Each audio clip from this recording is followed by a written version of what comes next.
Welcome to Educational Alpha. I'm Bill Kelly, CEO of Chi Association, and your host, bringing you on-the-ground conversations with business leaders, educators, and industry colleagues from around the globe.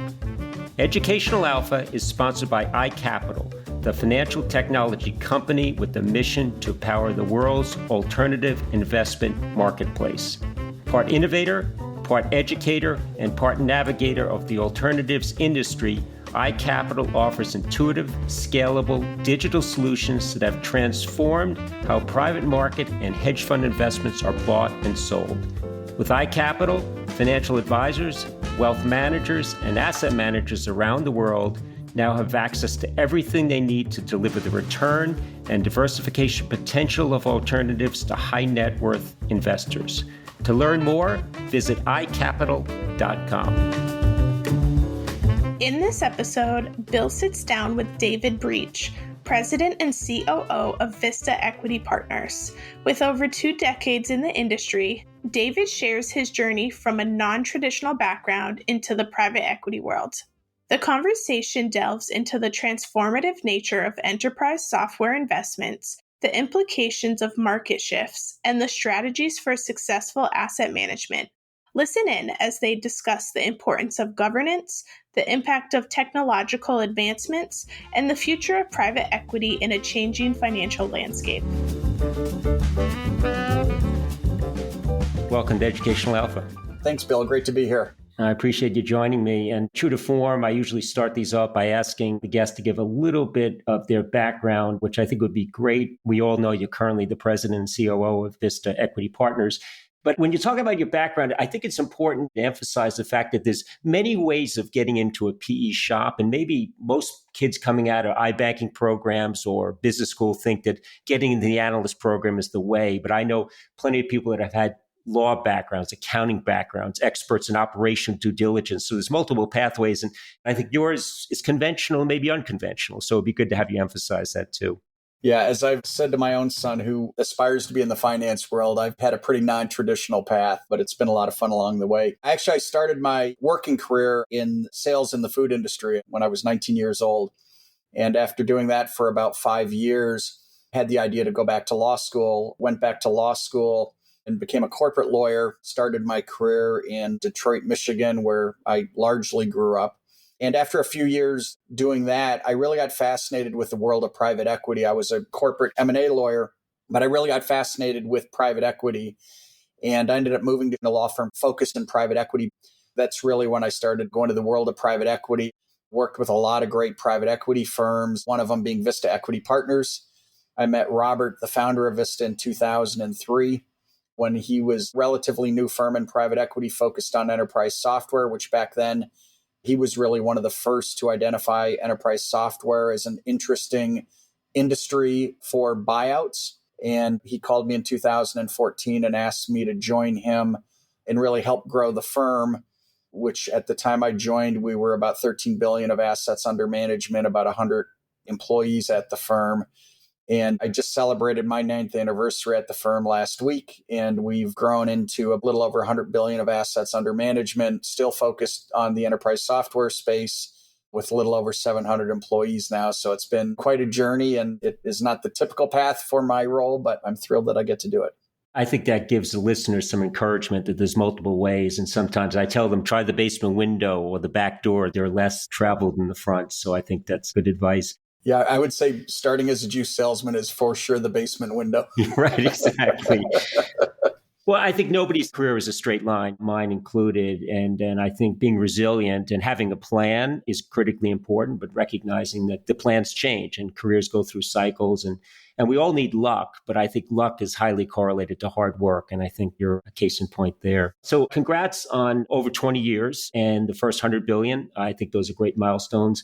Vista is about the same age as Kaya. I'm not going to ask to compare P&Ls. I think yours probably looks dramatically different than mine. But I'm hoping we've touched many of the investors that have been in your funds and that aspire to be in your funds going forward. And having more transparency and education, which is what this platform was all about, leads to better outcomes for end investors. And it's interesting, having been you at Vista now for 10 years, an organization being 20 years old or more, this next 100 billion is going to probably look and feel very different than the first 100 billion. I don't know if it's going to be more or less than 20 years, but the client makeup is going to be very different. The opportunities and challenges are going to be different. So you don't have to give me a direct roadmap, but how do you see that pathway? And what do you see some of the opportunities and challenges that top your list? Sure. Well, I think first and foremost, we're investing in a very exciting and dynamic space that is continuing to grow at one of the fastest rates in the global economy. So our firm is truly focused on business to business enterprise software. So we're investing in companies that sell software that enable businesses to operate their businesses. And we look for investments where the solutions are mission critical, business critical. They generally have significant return on investment to the end customers, and they really help large and small companies digitize their businesses, digitize their relationships. If you look at all of the major trends going on in the world today, whether it's the Internet of Everything, whether it's machine learning, whether it's artificial intelligence, generative artificial intelligence, the proliferation of computing power through the superscalar cloud-based web providers, all of those are tailwinds on the adoption of more software. And so our end market is growing in the upper teens compounded annual growth rates as far as the eye can see. So we're in a really exciting space. We're in a very dynamic space. And then if you look at the alternative space, it's also a very exciting and evolving space, right? If you look back, even 10 years ago, a lot of who was investing in the alternative space was a combination of public pension funds, which were largely supporting the pensions of teachers, firefighters, other governmental employees. You'd see sovereign wealth funds, and then you'd see generally endowments, college endowments and whatnot. And then there'd be a very select amount of very ultra high net worth people that could access this space. And that was really the makeup of the investor base for much of the history of private equity. But I think something that's just very exciting is really the emergence of participation in the alternatives and private equity space by the high net worth and what the experts call the mass affluent channel, where in some respects we're democratizing alternatives in private equity and making it available to more and more people. And it's both through technology innovations, but also through product innovations. And so one of the things I've always really enjoyed about participating in the alternative space is that you work with just incredibly smart people across the industry that are very innovative. And I think we're seeing a lot of the innovations right now really be channeled towards how do we bring this, what I think is an amazing asset class, to a broader swath of the population. So when I think about Vista's opportunities and when I think about the opportunities of the industry, we're going to continue to be very focused on what I think we've proven to be very good at, which is buy really good enterprise software businesses and help them achieve their full potential. But I also think as an industry, we're expanding out into new investor bases that I think will create a lot of growth opportunity for the industry. The public pension market is pretty saturated. They've been participating in private equity for decades. And so it's very mature. In the sovereign wealth markets, it really varies by country depending on what the underlying economies are doing. So certain regions of the world are bigger or smaller investors depending on what's going on from the standpoint of their particular economies or commodities or whatnot. But this move into the high net worth and mass affluent channel, I think, is a really exciting growth opportunity for the industry and certainly for us. Yeah, and it certainly is a headline. I absolutely concur with that because most of us now have to run our own 401k plan, and the longevity risk and investment risk is on us. And the capital formation is happening in the private markets, and there's plenty of stats that back that up. But what is equally true is performance dispersion is very, very wide. So manager selection matters hugely. And being able to understand the concept of long-term investing and making a long-term commitment to this asset class and aligning that to the liability side of your balance sheet is critically important too. And it's interesting, you mentioned, David, like a sovereign wealth fund. They're very smart people to begin with. And even if they're not, they have a Cambridge Associates or somebody else in the middle. So a lot of smart people in the room. Hopefully they're all Kaya members too. So that solves for a lot of the problems. But when you got Mr. and Mrs. John Q. Public, like more than mass affluent, and we're not quite there yet, we've got to sort of get through the wealth management space. But if they have access, I think on one hand is very good, but who is doing their due diligence and looking out for them? And I think there lies both a challenge and also an opportunity. And I don't know how we get that completely right. Yeah, no, I think that's a really interesting question. I think you will see gatekeepers that are responsible for making sure they're picking the top quality managers, putting together a set of managers that make sense being combined together. So you might come into Vista because you want exposure to technology and enterprise software, but there might be other managers that you put around that so that you've got different levels of diversification. And so I think you're going to see some really interesting entities that are going to innovate on this over the next 5 to 7 years to really do that level of due diligence that the average person maybe isn't capable of doing or just doesn't have the bandwidth to be able to do it. And there will be the large investment advisors that will serve that function and compose a product. I mean, you kind of see that happening. For example, if you look at Australia, their superannuation industry, right? I mean, that is the average citizen contributing into a superannuation fund. And then there's obviously a very sophisticated set of investment professionals and managers that are deciding what should the alts part of the portfolio look like and who should be those managers, what should be the public stock exposure, what should be the real estate exposure, what have you. And so I think you'll see paradigms as we work through some of the regulatory frameworks that exist here to allow us to bring these products to retirement accounts and other mass affluent channels. I think you'll see more of that framework develop. Yeah, and I think it's an excellent point. And I've used that as an example, the super fund model. And I almost wish we had a blank slate, but we've got to get the asset management side, legislation, regulation in real time to both like each other and then execute. And I don't know which is more difficult, but I think that is a model that I think is representative of where we need to go. And maybe there's parts of it we can mimic without having to adopt all of it. So, David, talking about your book of business and enterprise software, and this new digital economy. Interestingly, Preqin, who you might know, they do a lot of research in this space, and they come out with these seminal pieces, and they've been kind enough to ask me to contribute to the expert voices part of this. And it's an easy lift because I'm drafting off smarter people. I'm just writing an intro. So instead of private equity or even private credit, which is on everybody's tongues, they come to me this year and they want me to write about supply chains and logistics. Saying, wow, where did that come from? But if you think about nearshoring, onshoring, all this geopolitical risk, cybersecurity, the CHIPS Act, there's a lot of moving parts. And when I think about finding alpha, it is in periods of mass disruption. And I think you're playing in a space where we're very, very long disruption. So I don't know how this geopolitical risk and onshoring affects your business model. I know a lot of cargo moves right through the tiny spots inside the Middle East, and they're going through some changes there too. You've got Saudi who's trying to repoint their economy away from oil. So a lot of things there for you to chew on. You can pick where you want to open that. But I think it plays into maybe the strength of your specific focus in investing.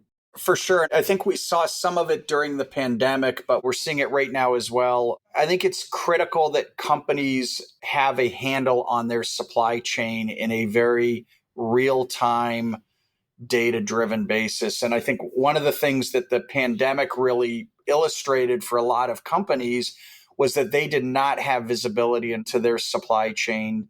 They didn't have the ability to assess risk within their supply chain. They didn't, frankly, in some respects, know where various things were sitting.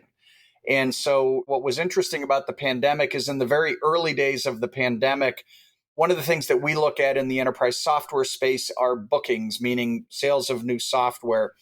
And that's a very leading indicator of the future revenue for the company, right? Because our companies tend to go into the year where their revenue for the year is largely booked. And as we're selling new software, it's typically for deployments in subsequent years. So those bookings numbers are very relevant to what your future looks like. And so what we saw in the early days of the pandemic was literally in the first quarter, right? So the pandemic started to really hit globally. I mean, the US started to shut down in March. And we really saw about 3 months of almost a pause on bookings because people were trying to, a little bit of stop, look, and listen, figure out what this pandemic was going to mean. But they very quickly understood that they did not know where their supply chain was and how they were going to manage the risks as you saw different countries reacting to the pandemic in different manners.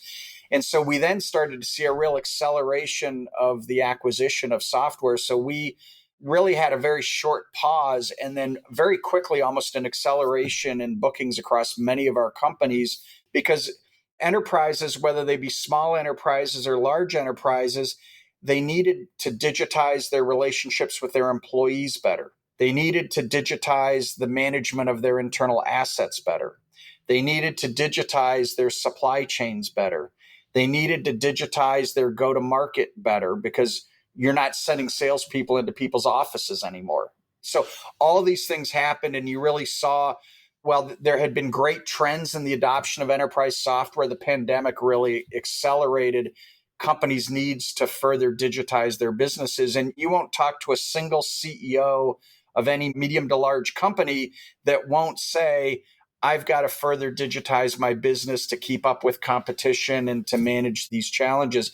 So as we've emerged into, in some respects, more of a steady state world from a pandemic standpoint, you then have other things. You've got the war in the Ukraine. You've got what's going on in Israel. You've got what's happening with China, Taiwan. Like, there's lots of stuff going on in the world.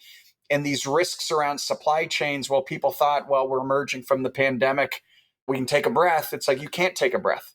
And so it's been really interesting. And again, it's one of the many tailwinds in our industry, and why you continue to see in any of the surveys, people are just fundamentally not cutting back on their technology spend, because it's so critically important to operate resilient businesses and to frankly meet or exceed your competition. So it's been just a really interesting dynamic for us. And it's the Fed, I don't know where they are. I guess we'll find out later this week. I guess this will air in January, but we're sitting here in the middle part of December. So I don't know if I buy into the thesis of lower rates. They're going to be higher, I think, for longer. You look at the size of our debt at over $30 trillion and China not buying it anymore. I think it's putting a lot of pressure on rates. And I think what the Fed is looking to do is maybe to cool the economy a little bit and maybe focus on an employment number. But also, when it comes to higher rates, the first thing that suffers oftentimes is CapEx. But it sounds like you're not necessarily seeing that, or maybe that's part of your due diligence model, that you're focusing on sectors of the industry where you're still seeing a lot of growth. Yeah, I guess part of what I would say is that we're selling products that are fundamentally productivity tools that have very demonstrable return on investment. You're either able to do more with less people, or you're able to do more with the people you have. And so in a world where you've got inflation, or a world where you've got part of your cost structure might be your cost of capital through your leverage, your debt or whatnot, one of the best things you can do to spend money on to actually improve the cost structure of your business is frankly buy more software. So I would say, generally speaking, we're seeing positive trends. I think there are subsectors that get affected a little bit more. Those of our companies that sell into the high tech space, they've seen a little bit more headwinds. I mean, one of the interesting things that we saw during the pandemic is that a lot of large tech companies were literally warehousing talent.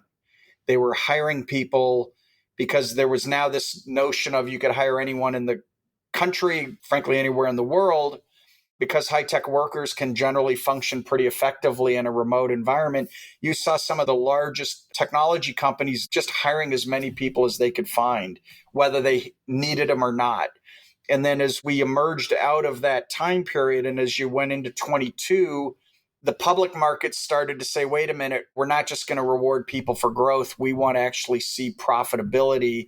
And a number of these companies that were just investing for growth without any concern about profitability now have started to pivot. So during 22 and the first half of 23, you saw in some of these higher growth tech companies somewhat of a retrenchment towards profitability. And so that created a little bit of a headwind. If you've got businesses that are more of a seat license focused business, and you've got your customers laying people off, at some point that starts to affect a little bit of your bookings. But even those companies are still growing. They're just growing at a slightly different rate with the retrenchment in the tech space. But in general, the trends have been pretty favorable for us. And as you're thinking about investing your client money from fund whatever you're on now, are you seeing more or less opportunities in North America today versus maybe just 5 years ago as an operative time frame? I'd say we're seeing more. And we've seen the opportunities evolve a little bit. So there's probably 100,000 enterprise software companies in the United States or close to it. So the issue for us is not, are there interesting companies to buy? The question for us is, are they priced appropriately? And do we have a view on value creation where we think we can actually work with companies to operationally improve and grow the company in a way that can generate the kind of returns that we want to generate for our investors? So as you went into the pandemic, you saw public valuations of enterprise software and what we call SaaS software companies actually escalate to historically high levels. And a lot of software gets valued on a multiple of forward earnings. And prior to the pandemic, if you went to what I'll call more of a normal valuation framework, you would see a good enterprise software business trade for 6, 7, maybe 8 times forward revenue. During the height of the pandemic in 21 and the height of this run up in valuations in 21, you saw multiples in the public markets get as high as 17 times forward revenue, which is like never been seen before. During that time period, we were not buying those companies, not because they weren't good companies, but because we couldn't afford them. The valuations did not make sense because we didn't believe that 3 or 4 years later, when we've done our operational transformation and we want to go sell, that we're going to get those kind of multiples on the exit, right? So during that time period, we really pivoted away from looking at public companies to buy and really pivoted towards working with founders of next generation software companies in a private setting where we could partner with a founder and really help them take their company to the next level where maybe they will go public in 3 or 4 years. But we were really convincing folks, don't go public right now. There's things we can do operationally to help you with your business to make you fully ready to be a public company. So that was kind of our story in 20 and 21. 22 hits. Inflation is not transitory. You start seeing the Fed moving rates up, and the valuations for these growth-oriented companies in the public markets traded off significantly and frankly went below the historical level, what we would call the normalized trading multiples. And so we've really, in the last 12 to 18 months, we've really actually focused on buying public companies and taking them private at valuations that are a quarter to a third of what they were 2 years earlier. So for us, it's not so much about, are there opportunities? It's really, where are the best opportunities for us to do what we do well, which is buy good companies and work with management teams to make them great companies and to inflect a higher level of growth, to inflect a higher level of profitability. So I wouldn't say that the opportunities were better then versus now. Obviously, the cost of debt is higher in this environment, so you have to factor that into your underwriting. So we tend not to rely on as much leverage in our acquisitions. So our acquisitions have, generally speaking, a relatively modest amount of debt, and a lot of the purchase price is coming from our invested equity.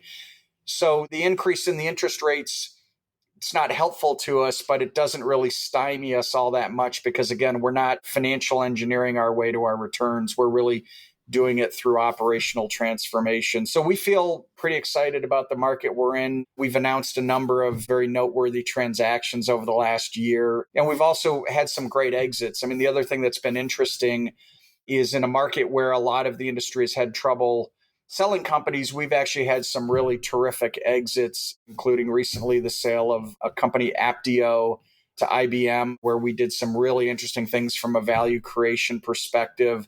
As I recall, we bought the company for about $1.9 billion and sold it for $4.6 billion. These are all public numbers. Sold it to IBM for $4.6 billion, generated a really great outcome for the company and for its various stakeholders. So it's been a market that you've got to be flexible, but we find ways to be effective. Yeah. And maybe just to follow up, David, on your views on exits, and this gets back to something we talked about earlier. It used to be the public markets where capital formation happened, and companies in the private sector were waiting, and as quickly as they could go public, that's where they found the capital. Not so true anymore. So if you think about exits going forward, similar to the one you just mentioned, do you see more strategic acquisitions by a public company like IBM or another private equity portfolio company or another private company, more so than an IPO route? Yeah, again, I think you really have to look at the market you're in at the time you think you're ready to sell a company, right? Like when we buy a company, we have a view on how we're going to actually create value in that company. We've got a value creation plan. What are things we can work with the company to change its operational performance, whether it's on the revenue growth side or whether it's on the profitability side? It's typically on both. And we then typically have a view on how long we think it'll take us to do that. When do we think it will actually show up in the financial results? And therefore, when might be the right time to sell the company, which is typically in 4 to 6 years after acquisition. When we buy a company, we generally believe we will have at least 2, if not 3 exit paths. One could be the public market IPO. Another could be acquisition by a strategic buyer. And a third could be an acquisition by another financial sponsor. And depending on the company, it's oftentimes at least 2, if not all 3, could be a viable path. But it really depends on how the world looks when you're ready to exit, right? So if you wanted to take a company public in the last 12 months, it's a pretty challenging market to take a company public. So if that was your main thesis around how you're going to sell the company, you'd be pretty challenged. But we tend to think about 2 or 3 different vectors. And I'd say that's one of the interesting things. If you look at kind of venture capital versus private equity, a lot of venture capital investors are investing in early stage companies that they hope one of them is going to be lightning in a bottle and is going to have a spectacular IPO. And so you look at the Facebooks, the Ubers, the Googles, what have you. Well, right now, part of what's been challenging the venture capital world is where are their exits? And as you've had this whole valuation framework sort of reset, where we're not just rewarding growth, we need to see profitability. A lot of these companies, they're challenged to try and influence that. Whereas in the private equity context, and certainly with what we do, we're able to help a company become profitable while they continue to pursue their growth strategies. So you kind of take the market you're in. And sometimes I think one of the things, again, from what's interesting about the alt space, among other things, is that you have very active managers that can make these judgments and say, okay, maybe right now isn't the time to sell this company. Maybe we should wait 6 months. Maybe we should wait a year. And you've got the ability to do that because you've got this active influence. You're generally a control owner. So you get to decide when is the right time to affect the best outcome for your investors. That makes sense. So I want to finish with governance, but one quick follow-up, David, and we need a whole nother segment to get into the depths of valuation. But for reasons you just mentioned, because of the unprecedented spike in rates and the drawdown effect on the public markets, which is Howard Marks and Ben Graham said is a voting machine in the short term, weighing machine long term. The disparity between equity marks in the public and private space dominated the news cycle at the end of 22, followed by the denominator effect. All things being equal, and for reasons that have been talked about in terms of lag effect, et cetera, I assume you see this as much less of a news story at the end of 2023. We've certainly seen private valuations slowly adjusting to where we think they ought to be relative to what's gone on in the public market. So you saw less private activity in the early part of this year because, again, there was this, are people willing to just accept the reality of the markets that we're in and the valuation frameworks that we're in. You also had an interesting dynamic in the technology area, which is there was a lot of growth equity money put into technology companies in 20 and 21. I mean, it just flew into these companies, and you had a number of participants in the growth equity, including some hedge funds that had built up big growth equity capabilities, putting a lot of money into a lot of companies. Those companies are now starting to run out of that money. And so they've been able to kind of not have to take a down round reset because they were pretty well capitalized in 20 and 21 when there was a lot of availability. You're starting to see that play out. And I think we're going to see more activity on the private side. I mean, we're basically at the end of 23. I think 24, you're going to see a lot more activity in the private space as companies have to come to terms with they've either got to do a down round or just sell the company. And so for someone like us that generally wants to buy control, I think we're going to see some interesting opportunities in the private space. Okay, great. We'll leave it at that. So governance maybe is a good closing topic, David.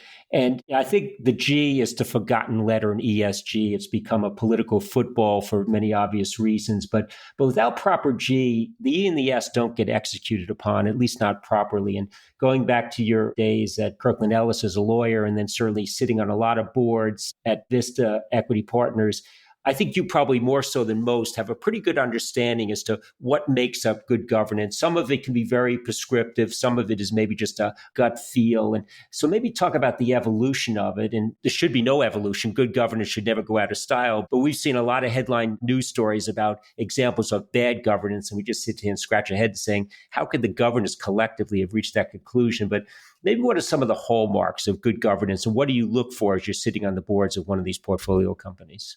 Sure. Well, I think one of the most interesting dynamics is I compare boards in private companies that we own versus some of what you see go on in the public sphere. Most of our boards are so directly aligned with the outcome of the shareholders, which in our case is typically our investors, that there's just this very pure alignment between what you as a board member are trying to accomplish and the accountability you're going to hold people to. And you're not there part of a club. You're not worried about getting kicked off the board if you don't go along. Like, you are just purely aligned with the outcome of the investment. I think where you see governance go awry, you oftentimes see boards where they don't have direct financial alignment with the shareholders, like their actual financial exposure to the company that they're on the board of is oftentimes quite small. And oftentimes you see boards where there's lots of relationships between board members and CEOs. And you wonder, are those board members really showing up every day thinking all these people work for me and I work for the shareholders? Or are they thinking, well, I've got to be careful about how I challenge management and what I approve and don't approve? So I think you see like really good board members have strong voices. They ask tough questions. They're not afraid to hold folks and to hold management teams accountable. And when you see things break down, you just get the sense that that accountability and asking the tough questions just isn't happening. And I won't name examples, but there's lots of examples out there in the world where when the facts come out after the fact, you're just like, how did they approve what they approved? How did they not question what obviously should have been questioned? And I think it's because some of these boards feel more like a club than what they should be, which is real fiduciaries for shareholders who don't otherwise have an ability to directly represent themselves. And again, I think in the world of private equity, our boards are largely comprised of some really strong outside directors that bring us additional perspectives that we think the company and that we really need, but we are fundamentally highly aligned with the financial stakeholders of that investment. And broadly speaking, this gets back to your business model itself, that if you've got this rapid movement from TradFi to DeFi and Chat GPT and generative AI is in the room, that even as a director, you're not responsible for the day-to-day running of that business, but the risk oversight is on a set of risks that you may not have seen in the entirety of your career. So being able to continuously learn and repot yourself is critically important. I think being somebody at Vista as an example who's on that board, those are table stakes. But for an independent director coming in, and I've got a lot of folks who are very interested in getting into that field, it's not a lottery ticket. It's got to come with a lot of hard work, and getting in is just the beginning. And I think it speaks to the model that you folks are executing at Vista. Absolutely.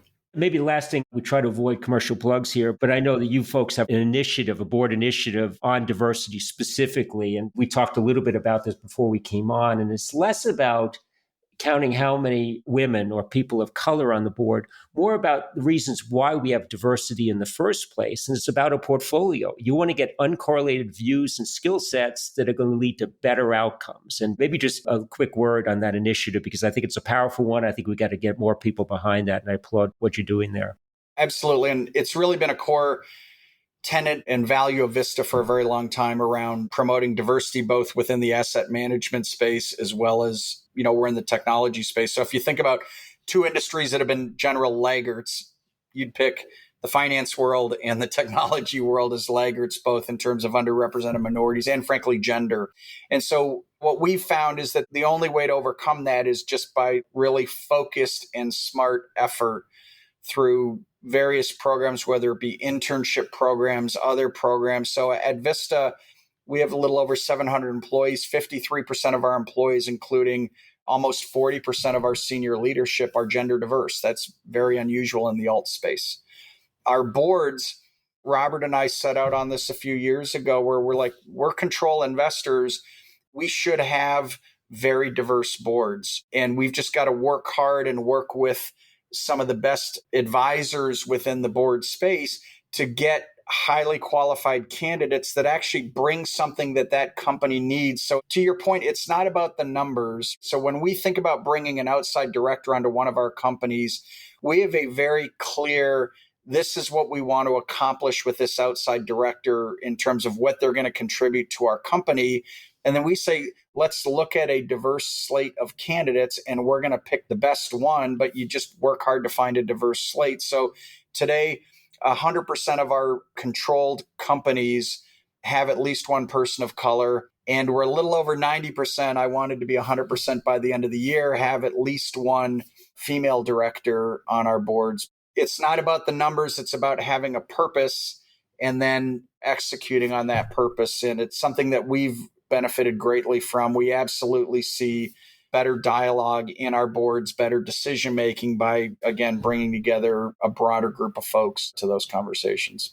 Well, congratulations. And we need more like that. So thank you. So David, we'll leave it at that. I really did enjoy the conversation. Congrats on the first 100 billion. I know there's more to come, and I will continue to watch this story and maybe at some point have you back. Thank you. Thanks so much, Bill. I really enjoyed the conversation as well. Thank you for listening to Educational Alpha. I'm your host, Bill Kelly. Learn more about the CHI Association and subscribe to the show at CHIA.org. That's CAIA.org. See you next time.